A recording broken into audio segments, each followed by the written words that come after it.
Fantasy Philosophers is brought to you by fantasy-info.com.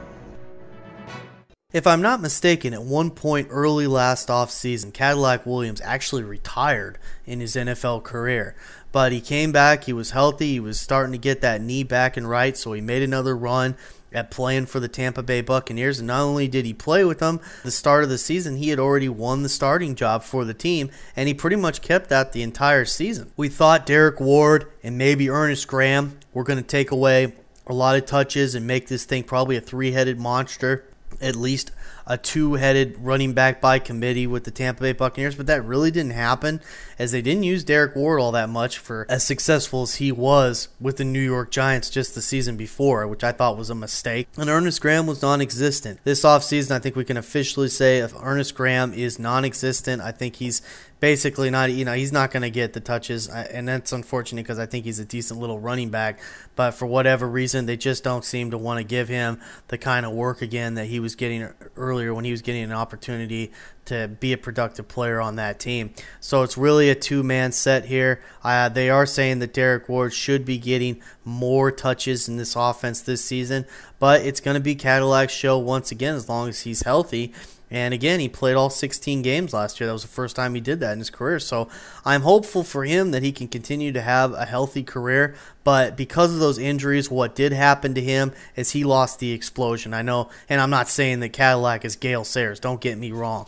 But I'm relating to him to Gale in this sense that when Gale had his knee injury in his career, he did come back. I think he even had a 1,000-yard season or two with the Bears, but he was never that explosive player that he was in his early career, the player that really made him a Hall of Famer, even though he didn't have that long of a career. With Cadillac Williams, he didn't enjoy that much success, obviously, early in his career, but we could definitely see he was an explosive player. Just look at his rookie season and the things that he was laying down right away in his career. This guy had special talent. He was a top 5 overall pick in the NFL draft. John Gruden absolutely loved him, and there's reasons to see why he would. He had a lot of talent. He was a hard worker, and all those things were good. It's the kind of guy you want to have on your team, but he's just not that explosive player anymore. So I think that really he makes for a guy that's a nice depth for your team. I don't think he's even worth a flex option early in the season. We need to see Tampa Bay playing better football. They obviously have a very young passing game. They have Josh Freeman as their starter. This is his first full year. They're probably going to have 2 rookie receivers starting on their team. That's not great. They do have Kellen Winslow, so that helps. But we need to see that offense on the passing game do a lot better, and that in turn will help their running game do better. I think they're going to be improved on defense as they're moving back to the Tampa 2, and they've gotten 2 defensive tackles to help stop the run. They were the worst team against the run last year. That's never great for a fantasy running back, because if the other team's always got the ball and they're running and killing the clock, your guy's just not getting enough touches. That was the case for Cadillac last season. I think he's going to be a little bit better player this season, but still, again, he's not a guy you want to be starting on your team on a regular basis.